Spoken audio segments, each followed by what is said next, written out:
What's going on, everybody? It's your boy Spencer. So I've been going along these lineage of gameplay videos of some of my favorite decks against meta, competitive, and everything else, and I want to continue that trend with True Draco. So I'm going to start with like the best decks that I played against.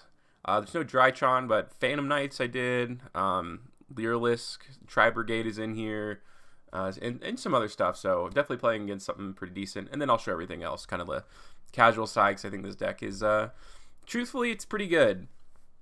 You get a setup like this where against Phantom Knights, where they can't go into the extra deck, and at the same time none of their monsters can activate their effects. Yeah, you're probably going to just straight up win the duel, despite having that hand trap. Sometimes like it's just not enough, because if you're able to like normal summon a True Draco with Domain of the True Monarchs, well, all right, that's it. That's the end of the game.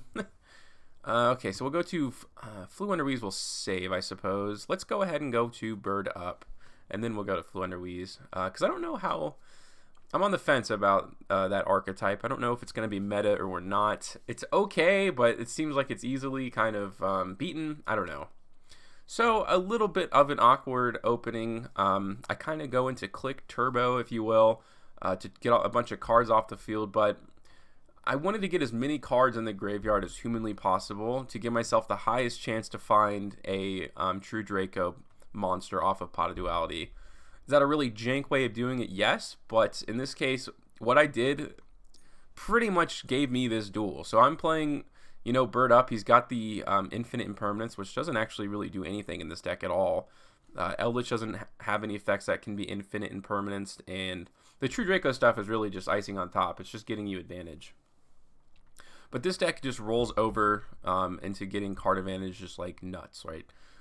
So like these do always search. I'm getting 2 searches during this turn if he activates any effects to get like trap cards and more monsters.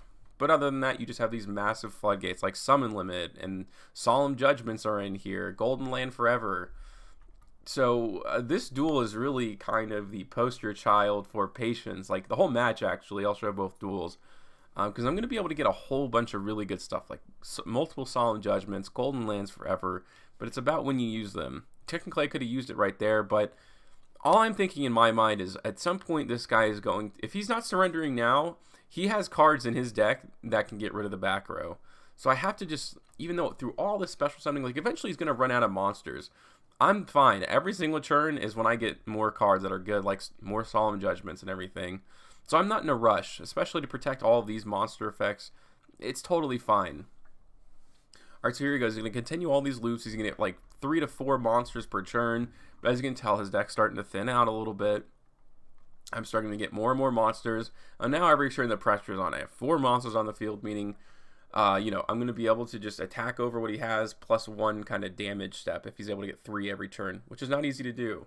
He's trying to go into Tri-Brigade stuff, like Barrier Statue of the Stormwinds does nothing. Nothing is kinda. I mean, Eldlich you like to special summon from the graveyard, but that isn't not the most important interaction in the deck. Being able to like tribute summon with Maiden is like top of the line, which of course you're able to do in this deck very easily, especially if you can get Cursed Eldlin on the field and then just normal summon with the the True Draco. That is just synergy incarnate right there. Monster effects, again, like all these cards that turn like end turns don't really do that like that at all to me. Alright, so 3 more monsters gonna get in. He's got 100 life points left, of course. I think he's gonna go all in, so he's gonna go for the Pot of Desires, and I was in a pretty difficult position here. So he activated Infinite Permanence, so the Golden Land Forever is now offline. I have 2 Solemn Judgments, and I don't know what this last card in hand is, I think. So in my mind, it's like, wow, do you activate one of the Solemns because he's only got 2 card lefts or not? Thinking back on it, I really feel like I actually should have, because it's like, what could these 2 cards possibly be? I don't know, because I think off the top he's going to go ahead and get like a Lightning Storm, but that's why I say the Solemn Judgments technically. It's really the only card that can win him this duel, so. Alright. I had a lot of monsters in my hand. It was kind of unfortunate, the draw, but that's fine. Like, the duel was over, so. Not the most explosive first turn board, but bar none, got the job done. Alright, so I'm going to go second this time. This deck is actually not too bad going second. It's decent enough because you do have cards like True Draco Apocalypse, which is really nice because they pop monsters and you can proctor that effect by either normal summoning with True Dracos or having your Eldlich in the graveyard, which is a benefit. He's got Called by the Grave and Infinite Impermanence. He decided to, use Barrier, Statue of the Stormwinds. I would not recommend that, but I had Card of Demise. Of course, that card is just truly, truly incredible. I did find a True Draco, thank goodness, off the top, so I have, he can't go into the extra deck, and also the summon limits here. So I've set myself up really well, and I even set the Artifact Lancey if he was able to get rid of my back row. It's okay. Which could come in handy. I know he's playing Tri-Brigade, but I'm safe for the time being. He's got a lot of monsters, so he goes for the Apex Avian. And he's actually, he 100% should have negated here, because I'm going to go ahead and pop this. So, alright, my domain lock, stays true. Oh, I see now why he didn't, because he's able to get over it with Bird of Sovereignty. But he wasn't able to get rid of that summon limit, because he wasn't able to negate it. Meaning he's in a really tough spot. He's just going to have to literally pass turn. I've pretty much burned through almost all of my Eldlich stuff at this point, so I can't even activate Cursed Eldlin, or if I did, it would take up all my zones, so it wasn't really conducive to me. Maybe in, retrospect, setting the Artifact Lancey wasn't the best decision in the world, but I think it's going to come in handy. So there he goes. He goes for the Lightning Storm. And, I mean, that's pretty much a testament to this, because if he's able to search anything Tri-Brigade, then now he can't use it, which is really huge. Although I know he's going to be able to go into a Zeus. So this is a really interesting game state we're about to find ourselves in. Okay, so obviously it's going to be a 2-bomb Zeus. So there's 4 materials, and I'm going to have to find a way to get over it. So Cursed Eldlin, I think this is the last True Draco card, or Eldlich card that I have. Okay, we'll search the Scarlet Sanguine, which it puts a decent amount of pressure on there. So he's going to get over the Eldlich. He's trying to hold on to it as much as he can, which is very smart. All right, so I'm going to go ahead and activate Pantheism. He holds the Ash. Like, wow, wow, wow. You're going to let me draw too? Have you ever heard of Pot of Greed? So, Eldlich is going to come down, forcing him to use it, because otherwise I would have attacked over his Zeus. And I do have the Hakero, so I'm going to protect my life points a little bit, because I have no more use for, the Eldlich stuff. I need to get over this and start, assembling like a really kind of dangerous board. All right, so he ashes the Pot of Duality, and I obviously had Pantheism online again. And there we go. That was a cool interaction with Eldlich and the True Draco stuff, which is really neat. And boom, it's in my hand now. So the Zeus is gone. It's a top decking war to end all top decking wars. He's got a Harpy's Feather Duster in the Ash. I'm going to go ahead and use Dragonic Diagram. I was going to destroy Majesty and then use the effect of Eldlich to start getting some damage on the board. It can't be destroyed by card effects, which if he top decks something from Tri-Brigade, then I am definitely screwed. Although it looks like he has no monsters left, so we're really kind of doing nothing here. I normal summon the True Draco Fighter simply because, in case he activates an effect, I want to be able to go into my traps, that kind of thing. And yeah, so he's pretty much coming down to, he's got to draw a monster he can set at least. He cannot, and there he goes. He surrenders, which that was really intense against Bird Up. But yeah, being able to just knowing that it's possible to play against it, I think is encouraging for like a rogue casual strategy like this. Let's go ahead and go into Floowandereeze. That's not bad. Anytime you see Card of Demise, never a bad thing. So these are 2 stun decks, and you may think that no one has an advantage over the other, and for the most part, I don't think we do. But this is actually, I would actually say it's a little better for the True Draco side, because the interruption that you go for is a little more like ubiquitously good. So like being able to pop cards obviously is very nice, because he's going to try to just go for stun like everyone else. Solemn Strike's obviously very good, Infinite Impermanence as well. But if you can stop the normal summon, you're good. He wasn't able to go through any of his combo stuff, and obviously that was a very good thing. But this one's a little closer, and I'm pretty sure he gets to go first. So you'll see how I'm able to respond from his board, because it's pretty much all the way there. And what I think you'll end up seeing is, like, he'll have the setup and it'll be good, but not against, what I'm doing for the most part. All right, here comes Empin. So, like, special summon monsters can't activate their effects. Okay, well, that's never going to be a factor for me. Barrier Statue of the Stormwinds, again, really does nothing, which is nice. But, like, for me, I'm going to set up, like, really hard negates. I'm going to set up, well, I guess the Monarch Stormforth, which also helps you in a sense, because you can side deck out, like, all of your Monarch stuff and just, like, side 9 for, like, Droll and Lockbird, for Lightning Storm, like, all that kind of stuff. All right, goes for the Ash. He's going to go ahead and negate the Dragonic Diagram. Pretty wild in my opinion. Okay, so we can, like I said, like I cited out all the Monarch stuff, barring maybe like one card because he also doesn't have an extra deck. Although I looked, because when you see like, oh, he doesn't have an extra deck, he must also be playing, you know, Monarch stuff, which I've experimented with. But no, it's like you're kind of hurting yourself by not playing like the Pot of cards, like Pot of Extravagance. So I'm not sure what's up going on there. So he's going to use the Mega Monarch. He's going to like blow up my board. So I think this is going to go to the top of my deck. This is going to go back to my hand, which is really good form of removal, by the way, where it can be. This is like one of the power cards in the deck, you know, to summon during your opponent's turn. All right, so I'm going to start gaining advantage slowly but surely back. So the Conquistador, I can now search an Eldlich. And I can pop his field spell, which is obviously very good. It gives him another normal summon.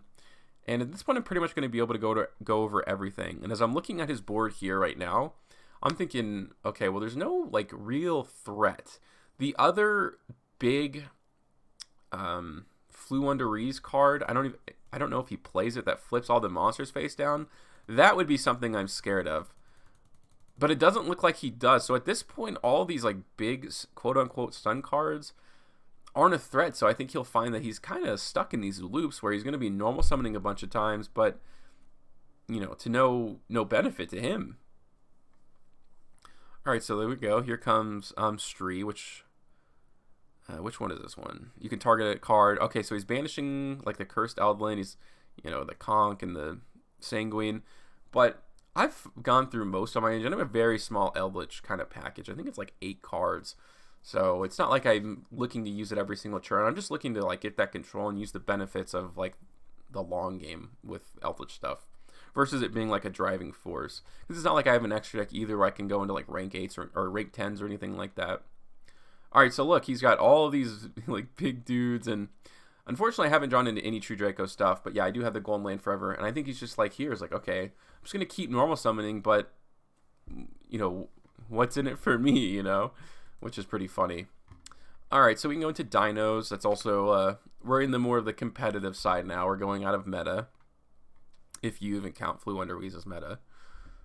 There we go. So that's my favorite interaction in the entire deck. So we've wasted 2 hand traps, an Ash and an Infinite Impermanence. And luckily for me, I did have, you know, a Sanguine and a Conquistador plus the Pot of Duality. But I get nothing good off the top, so I go for another Pot of Duality because what I'm thinking is I'm going to be using Scarlet Sanguine. I'm going to be able to search off of that. And then, you know, Conquistador, most likely I'll be able to search off of that too, especially if I'm able to normal summon it with the True Draco Fighter.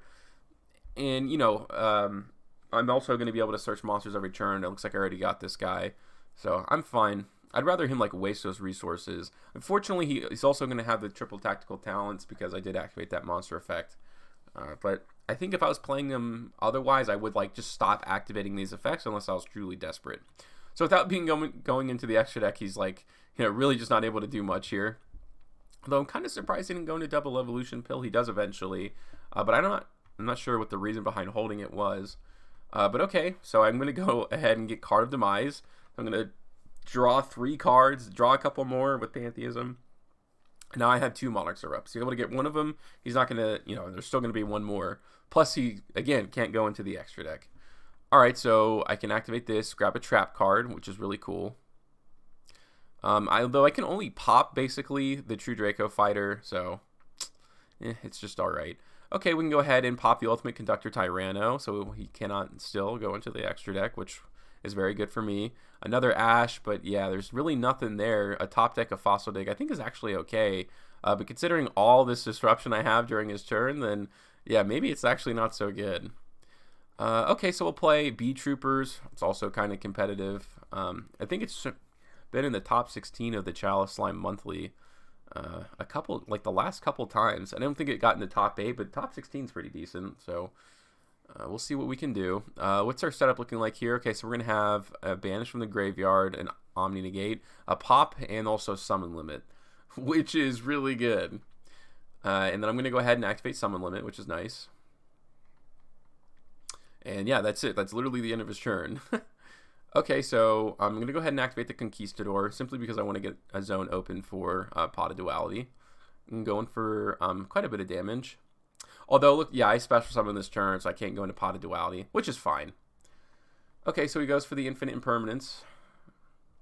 Goes for the Ash there. Again, this is just like really good Ash and hand trap bait. People think it's like the end of the world if you get these traps. When in reality, it's like not that big of a deal. But yeah, Summon Limit is just a really good card. It's just going to win you duels straight up. And it doesn't, you know, it's a lot worse for your opponent than it ever is for you. All right, looks like this was a match. So we'll see what happens in the other one. He is going to go first this time. So again, I'll show you the power, quote unquote, of going second. Or I should say more of the ability. This is not the greatest going second deck in the world. But if your opponent doesn't rely on the extra deck, you know, it's always a good thing, like I said, to be able to side out all that Monarch junk. So it looks like he's going to be able to do literally whatever he wants. Although I think it only ends up coming down to like the trap card, which is like a monster negate or something like that. And the other one, that the butterfly or something, Semphim Papillion, that's not butterfly.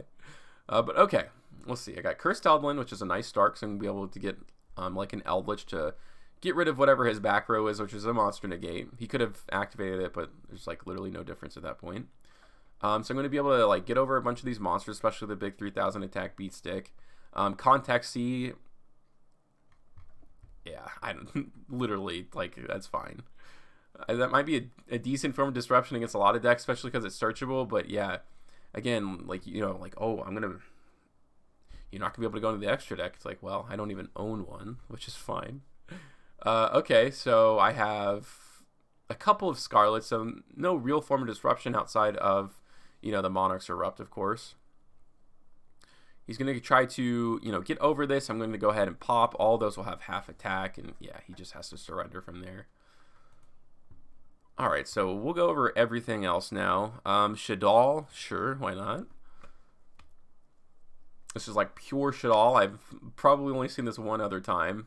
He does have a hand trap there, so the effect veiler is going to be pretty decent, maybe. But I do have a nice little setup here, because I'm going to be able to pop a card.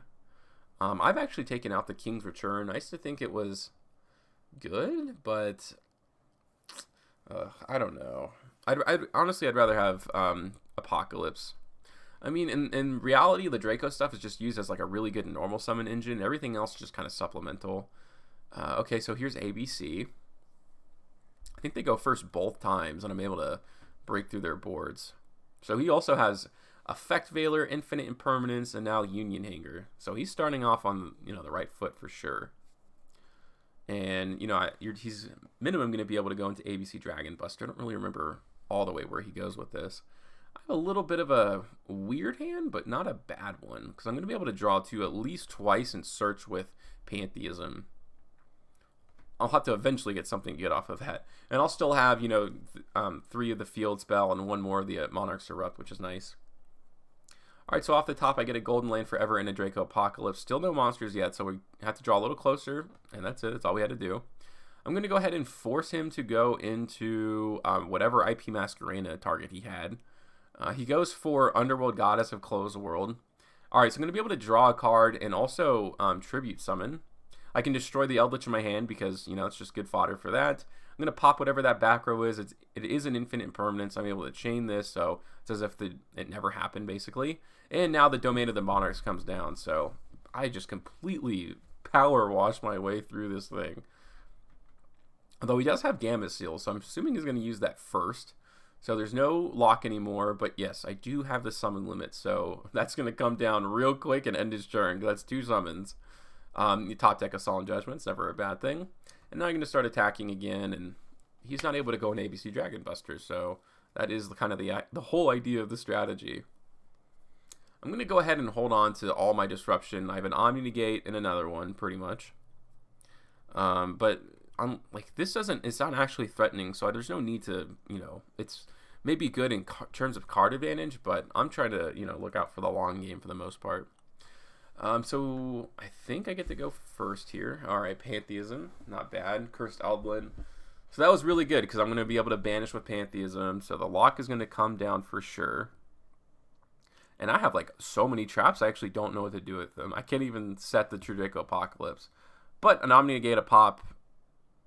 Let's see. Yeah, 2 basically, you know, whatever the hell I need to negate and everything else. So the Monarch's Erupt is going to come down, of course. He ashes the, you know, the True Draco Warrior. Who cares? Goes for set rotation. Okay, so that's... he's going to give me a Mystic Mine too, which is bold as can be. He had done that earlier in like one of the other duels I had played. It's very wild. Okay, so I'm just going to go ahead and negate the Dragon Buster because now it's like all these cards are banished and he's not able to summon it again.